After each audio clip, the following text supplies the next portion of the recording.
This is the Action Movie Guys podcast, bringing you action movie reviews from across the decades, plus box office numbers and insight like never before. And now, your hosts of the Action Movie Guys podcast, Alex and Nate. Welcome, everyone, to a brand new episode of the Action Movie Guys podcast, episode 249, Blade 2 from 2002. I'm your host, Alex Figueroa. My co-host is Nate from Netflix Reviews. All right, everybody, we are continuing the road down on Blade, the franchise of Blade from Marvel Studios. I don't think they were studios, right? They were just Marvel? Not even. This was from New Line, which is, of course, Warner Brothers owns New Line, and it was just like Marvel. It was like an adaptation based on the Marvel character. It wasn't even like the Marvel logo doesn't even appear. Yeah. Anyway, with that said, Nate, how long has it been since you've seen Blade 2? It's been a while. It's funny. It's not one that I rewatch that often. I don't rewatch this series that often, but I like the first two movies quite a bit. 5 or 6 years since I've seen it. Yeah, like for me, it's been ages because when I have the DVD, you know it's been ages. Yeah. When you showed that picture, I'm like, DVD? Yeah. At least I got it on Blu-ray. But you know, it's funny though. My TV, it looked great. And there was other movies that I saw DVD look horrible. Like that Ballistic versus X, Server versus X. That looked horrible. But I will say this, I will defend Blade 2 on my TV. Because it looked legit. I was like, okay, it looked great. It does not look like a Blu-ray. And of course it doesn't look, but it looked like a 1080. It looked like 1080. The best version of a computer. It looked best. Like if you're streaming it on a computer at the highest quality. And you knew shit was gonna go down because of the back of the box. It says graduating to the future of tech, and it says available animated menus. Wow.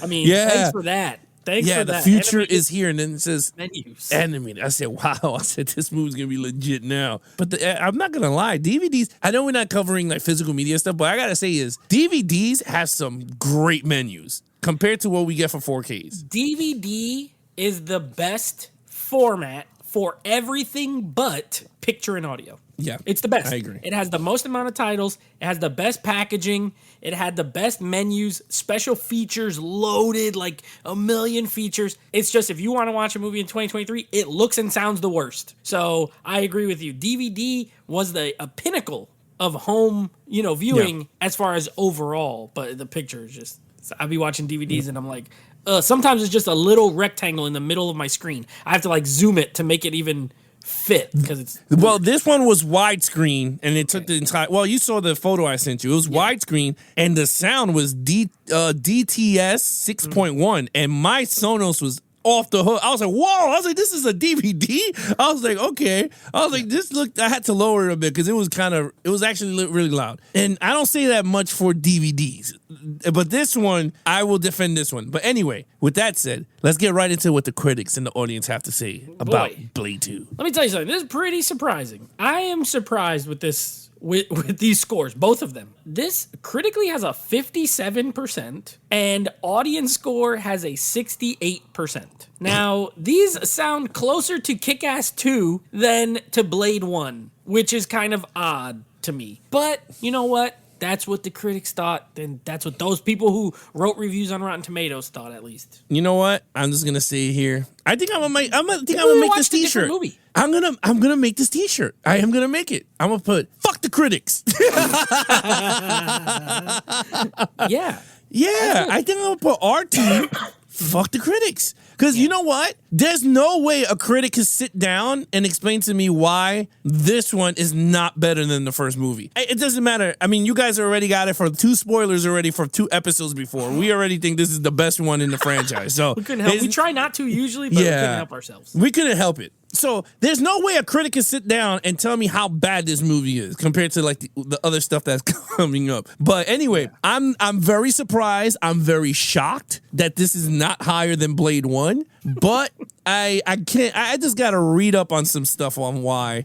We got to pull that up or something later down the road. But with that said, Nate, let's just get right into it. Lead character, Wesley Snipes is back as Blade. Yeah, so I gave him a 5 in the first movie. I thought he was awesome. In this movie, he's pretty much the same, except now he has like a little bit more comedic moments to him. He's a little more sarcastic, you know. He's a little bit more snarky. The part where he's talking to the blood pack, and he's like, I'm standing right here, and he's like, woo, and he starts getting like the chills, and oh my god, I love it so much.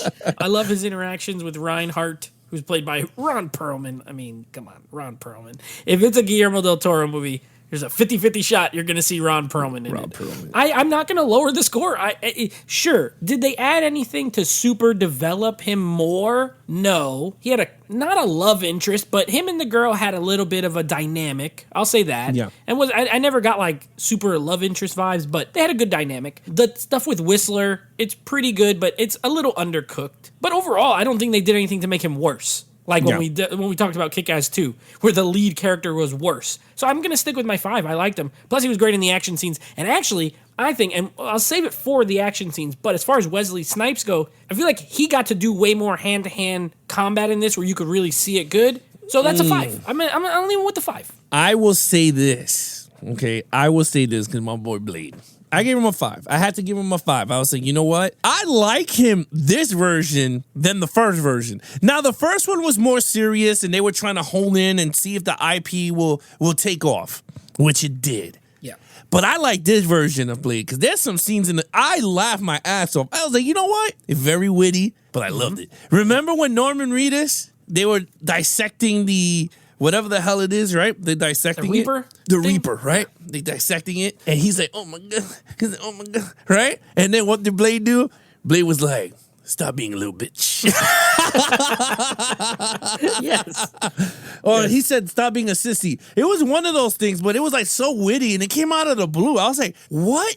I was like, okay. And there was a lot of other stuff like when Ron Perlman's in front of him and he's going, he's like, see if you can take this, huh? And he slapped the shit out of him. Yes. And I was just like, nah, that's scene in the Blade club I like. with the lasers, where he's pointing the laser at him, and then he looks over and Blades, and then he just smiles at him. He's also pointing the laser at him. It's great. Yeah, it's a fun. That like I like that Blade. The There's fighting. a little more personality in this one. Yeah, and I liked the Whisker. We could talk about it a little bit. Oh no, there's more storyline. But with Whisker, I will say this: you could see the attachment between him and Blade. Like I didn't know the ending of Russia was him going to get him from a capsule, right? Because we all thought his ass, he blew himself up, right? Yes. Because I was gonna text you, I was like, didn't he shoot himself? But I guess the popularity, they had to figure out how to bring him back. So, and my man Guillermo Del Toro was like, we could bring him back, bro. We could bring him back, and they did. And I thought it made sense. I said, you know what? I don't know how the hell the cure helped him out because he was bit and he was in a Wolverine tank for 2 years or so.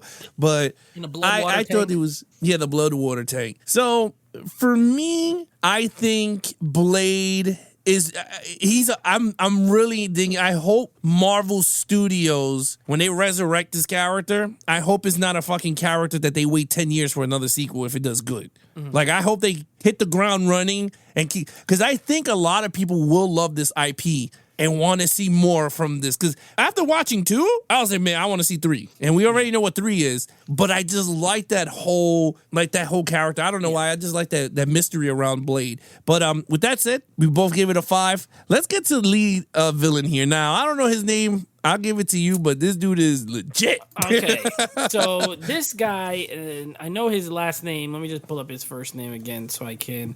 It is Nomak. Okay, it's just listed as Nomak. Now, Nomak. He is, of course, played by another Del Toro guy who's been in a couple of his movies, Luke Goss. Yeah, he was also the villain in Hellboy 2, The Golden Army, the elf The guy. one that looked like Tom Cruise. Yeah, with the long hair and the... Yeah.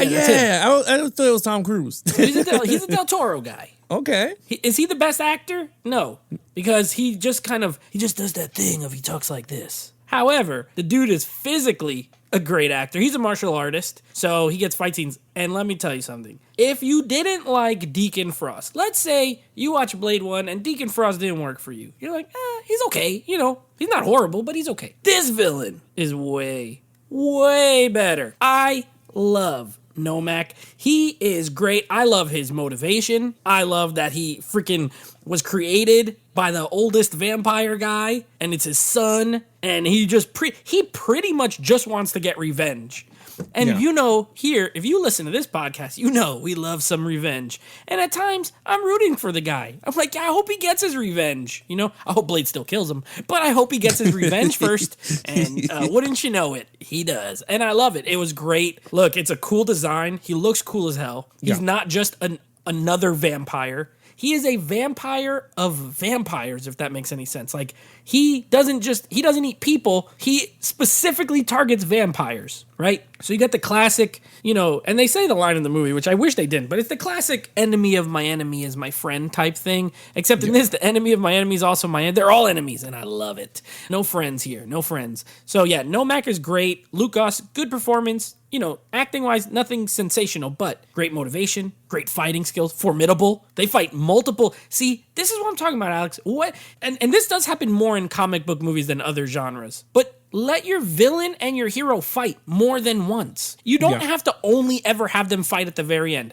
They fight in the middle, in that church thing, on those boards and stuff. Then they fight again at the end. I loved it. 5. A great villain, honestly. I absolutely... He's the best villain in the franchise, easily. Oh, hands down, the best. I mean, I wish he ran away and never died. But Same. I like the character. I agree with you a lot. This, you could have them fight twice in the movie. You could have it where the hero gets his ass beat the first time, and at the end he knows how to overcome the villain. Like, I don't mind that shit. Sometimes it happens in a 007 movie where they remember with Javier Bardem in Skyfall. He didn't fight 007, but he caught him once, and then at the end he killed him with the knife in the back. But I agree with you. This dude is awesome, and I totally forgot. Like I said, it's been a while since I seen this movie, so I totally forgot what they do. And when I found out that this dude kills these dudes and they all come back to life, it was like a zombie movie. Yeah. Yo, Guillermo Del Toro, bro. I don't know why they can't bring him back to do another one. I mean, I know Marvel Studios is gonna have Oscar movies now. Yeah, he has freaking women banging fishes and whatever his fetish is. I don't care. Bring him back for another freaking another Blade movie, dude. Like, he was so good, dude. Like, I like the villain. The villain, you're right. His motivations was way better than DK Frost. He's Spanish. DK Frost. DK Frost, right? Like, I didn't care for his motivation. I cared for this guy's motivation. Because I was like, you know what? Him and Blade has the same motivation, kill the vampires. Right? Like, that's what they would, that's what pretty much. True. But then you had, like, I don't know, man. It was just so good. I don't know. I liked it. I thought the whole fight was cool. Yeah. But certain CGI stuff was just a little, I mean, it didn't work. It was dated. Yeah. You know, when he did the elbow smash from, like, the upper deck of the building. He's the Macho Man elbow on him. He did the snooker. He was just like, woo. Super fly. Super fly. Super fly, no man. I was there for it, man. Boom. Yeah, no, but yeah, the fight was cool. He's all around the best villain. Yeah. Actually, the best creature in this movie creation from the world of his mind. Now, should we also mention, you did have a second, you also had that old guy, we'll mention him, was... The father? The dad, his name was Damaskinos. Now, he was played by Thomas Kretschmann, who I didn't recognize him with the makeup. He's been in a bunch of stuff. If you looked him up without the makeup on, you will know this guy. He was in an Avengers movie. He's been in a million things. But, you know, you also had the old vampire guy who was also a villain because he's creating all these alternate vampires. I wouldn't give him a 5, but I thought he fit like in Underworld. Those old, ancient vampire I'd probably give him like a 4. He doesn't fight because he's old. That's where they're a little bit different. But he was a cool villain, too. It just had better villain category, period. The Blood Pack, you know, there's all of them. They were good, but I liked them all, man. When they all came out running, they were like, He was like, we gotta get out of here. That was cool. That scene in the subway alone, I was like, this is gonna be getting a lots of 5s up in this piece. Because that was like, that scene alone, he was like, you guys gotta run. Pops the thing. He said, come on, suckers. And he's shooting everybody. And I was like, I love me some Blade. Yeah. But anyway, we gave it a 5 across the board. All right. I already know where you're going to go with this. Yeah. Action. 5. I don't know if you knew that was coming. 5. Look, I gave the first movie a 5 as well. Where I will differentiate the two. I think they're both 5s. I think the first movie visually, some of the action is a little bit better shot, because if you remember in my review there, I said I think Stephen Norrington did a really good job of making Blade look super cool, especially in a lot of those action scenes, and I stand by that. I think they're great. I think they are extremely well shot. This one, Del Toro shot them great too, but it's different. And you're right. The one thing that I would say I don't love is some of the CGI. You know, it's 2002 CGI. It comes with the territory. I'm not going to hold it against it, because when I watched this in 2002, I didn't think, oh, that looks silly. Yeah. Because it was a newer technology. It was different. You know, they're not real. I thought the CGI looked better at the first scene when the vampires like come into the facility and they're like swinging on the top and they fight in front of the lights. Yeah, the stealth part. Yeah. Like, it was less egregious there than at the end fight with Nomak and him. But Wesley Snipes, let me just tell you, this guy, he had some cool fights in the first one, but Del Toro really let him like do his martial arts thing in this movie and shoot him in a way where you could just literally see him, what he's doing. Yeah. Right from the beginning, when he's fighting the Russian dudes at the beginning, that's like a nice set piece. When he's fighting through with all the guys at the end, with the Reaper people, like every fight he gets to do, he gets to really shine. I thought that was great. But yeah, the thing is, this one has more action than the first one as well. So even if it's not as extremely well shot, I honestly don't think it is. I think it is still well shot, but there's a lot of it. And it was great. 5. You know, I mean, there was no way. There's no way you could give it a 4. There's no way. No. All right. This is a 5. I mean, this is like Johnny 5 is alive. This is a 5. Yeah. This joint is off the hook. I'm telling you, I totally forgot how good this shit is in action. This felt like an action movie, dude, with swords and shit. The scene that I got mad at, and Angelina she woke up and she was like, shut up. I was going all crazy, was when the stealth dudes you were talking about came, and he fought those dudes without even unhinging his sword, and he's just going like this. He's going pat, pat, pat, and he's picking his leg up, and then he's whooping ass, and I was like, and I'm like, oh shit. I was like, oh baby. And I was like, this, and I was just like, okay. I was like, where's the 4K for this movie? Right. Where is the 4K? You give me Slumber Massacre 10 in 4K, but we don't get Blade 2 in 4K. Yeah. Like, I'm like, this is crazy. Like, that scene alone was hot. The one that you said in Russia was hot. The one in the facility where my man fell in the battle tank and came up and he just started whooping dudes with electricity. Once he falls in the steroid juice. Steroids. Yes. I loved it. This movie is the highest peak of Blade whooping ass you ever gonna get to see in a movie. Now, I don't know what Marvel Studios is gonna give us, but Guillermo Del Toro, this is his type of world, dude. I think this is why Hellboy is so good, because you could see the stamps of Guillermo Del Toro in this, even in action. Like like you're right, like the scenes with him fighting, they're close up, but then he pans them back when he's fighting 8 of them. You're like, oh hell yeah, it's not no Jason Bourne in your face.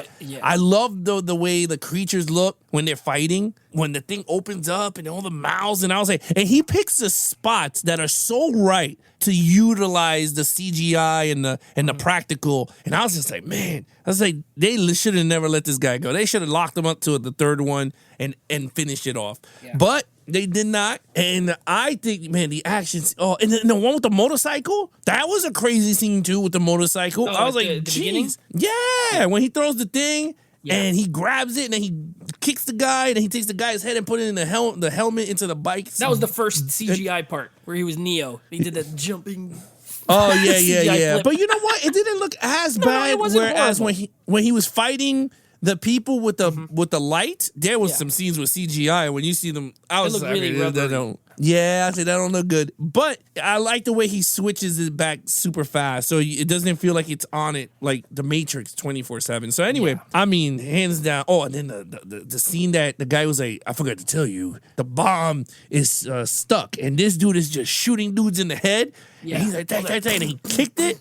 Yeah. Oh, I loved it. And then the other one, when he tells the girl to run, and she's running, and then he throws the bomb, and he just takes the sword out, and he just pulls it, and I said, oh my God. I'm going clack, clack, clack, clack, clack, clack, clack. I was like, that looks hot. And then when the thing blew up, they all came out, and he was like, shang, shang, shang, shang. I said, oh my God. I was like, if I ever see Guillermo Del Toro, I'm kissing that dude right in the cheek. And I'm like, you gave me one of the best Blade movies He probably ever. let you too. He seems like a nice guy. I think he will. He's like, oh, he's kind of. thank you. I think I'm taller than him, but okay. he'll be like, you go, because fun fact, he keeps all the props of his movies in his house. Oh, I'm sure he's a big nerd. Yeah, Guillermo Del Toro is a super nerd.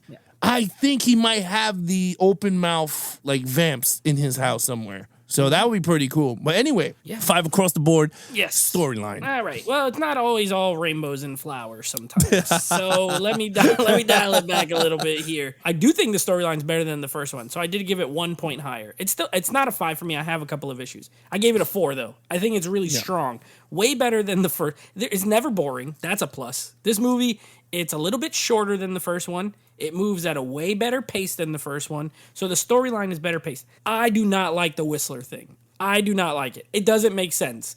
He is in the first movie. Blade walks away. He shoots the gun. What did he do? Just shoot it in the air? What is that? It's stupid. Why did he do that? If he was going to turn into a van, why would he keep himself alive? I don't know. I didn't like it. They brought him back. I love Chris Christopherson. I actually like him in this movie. I don't like why he's there. But once he's there and you have to deal with him, he's hilarious in this movie. I love when he calls, every time, I used to say it to my brother all the time, so that's how you know I have seen this movie a lot. But when he calls Ron Perlman a nipplehead, it's one of the funniest things that some of us can't see in the dark, you nipplehead. It's so funny. So the screenplay is solid I think the humor is better in this one. It has humor. The first one, every now and then Blade said something a little bit, but not really humorous. This one has more humor, but I don't like that storyline. Also, there's a lot of characters in this movie, and so they're not all super developed. Actually, I would say most of them are not developed at all because there's just so many of them. So you have to take a trade, right? Okay, we can move this movie quick, introduce you to people, you'll see them, they fight, they live, they die, whatever, and it could be an hour and 50 minutes, or we could make it really long and develop everybody and you get bored. I'm okay with what they did as far as the pacing, but everything just feels like a slightly underdeveloped, but it makes up for it in all the other aspects for me. So for the storyline, I did give it a 4. I think it's strong, mostly because of the villain stuff. His storyline, I think is great. It's a great counterpoint to Blade. Yeah, so a 4 for me. Yeah, when it comes to story, I gave it a 4 also. I thought it was a good storyline. Now, the thing with the whisker, I was with you there. I was a little confused, but he was there. I did like that whole mystery. You did not know if he was good or bad. I like the way they were toying with you there. I mean, we all know he was good, but I like the way they were doing that. He was like, where were you when everyone was getting attacked? And then he was just like, well, I had a little Reaper action myself.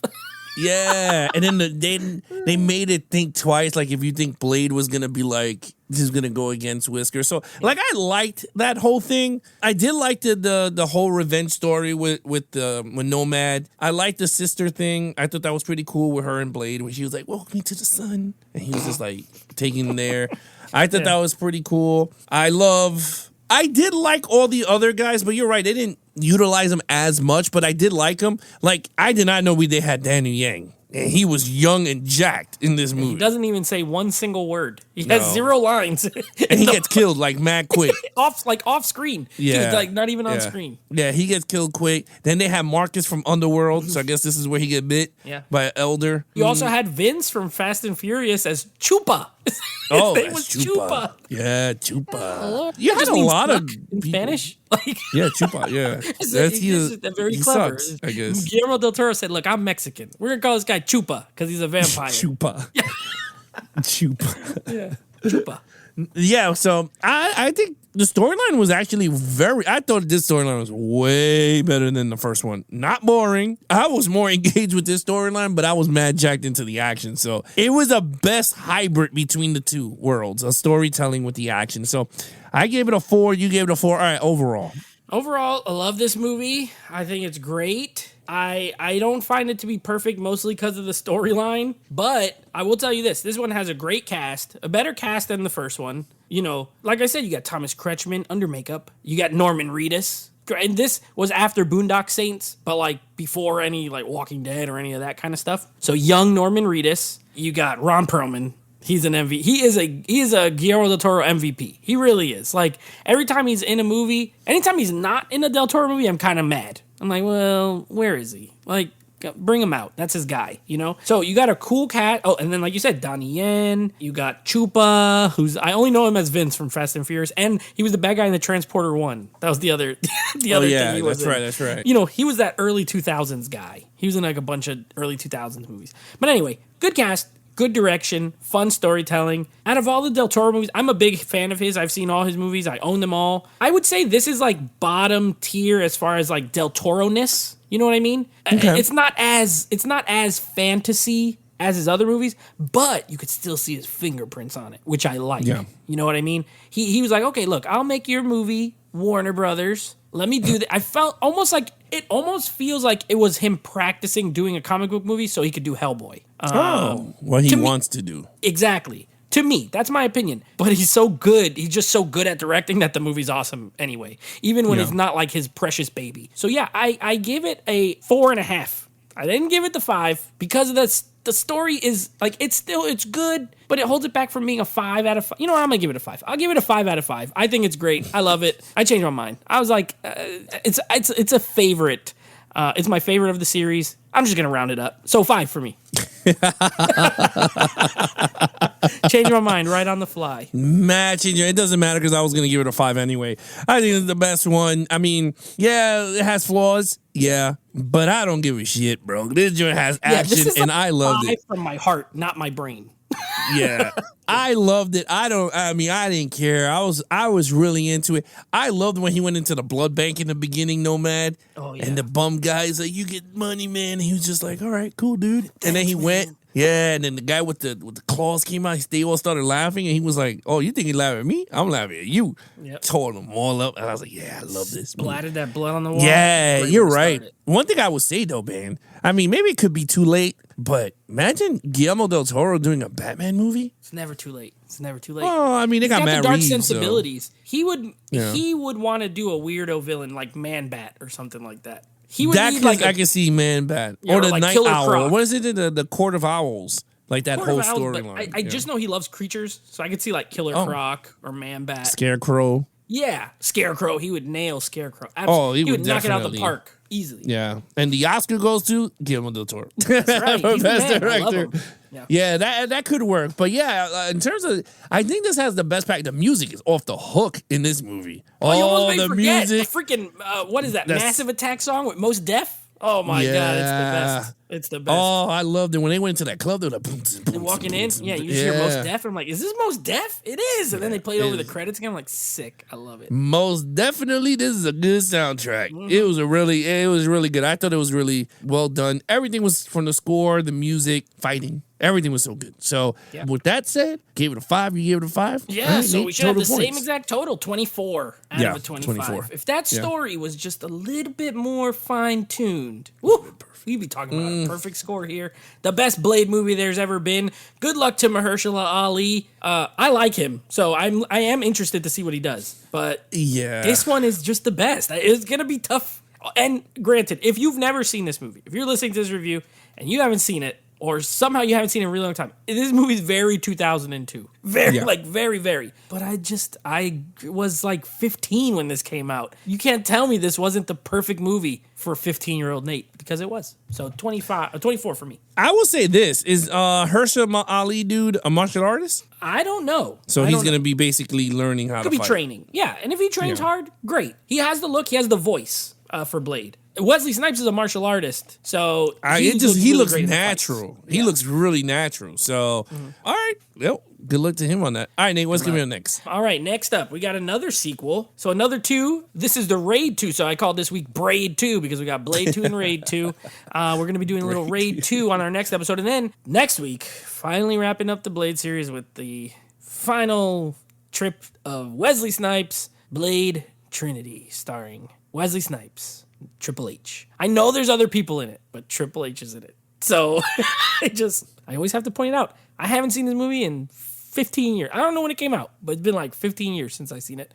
So me and Alex will be breaking that one down for you next week. Yeah, I haven't seen that one in God knows when. I think maybe the theater. Whenever it came out, that's when I saw it. Yeah, I mean, this was 2002. So 4 I guess or I'll have to 5. rent it. Yeah. Well, with that said, guys, you guys want to follow us in our social media accounts, please follow Nate over on Instagram at Netflix Reviews. Check out the podcast with him and his friends called Netflix Movie Reviews. Anything action movie, guys, head over to youtube.com/geeks and flicks for the video version of the podcast, or head over to Instagram at Action Movie Guys Podcast for the latest news on action movie podcast. Other than that, I'm your host, Alex Figueroa, and that is Nate from Netflix Reviews. All right, guys, be awesome to each other and geek out.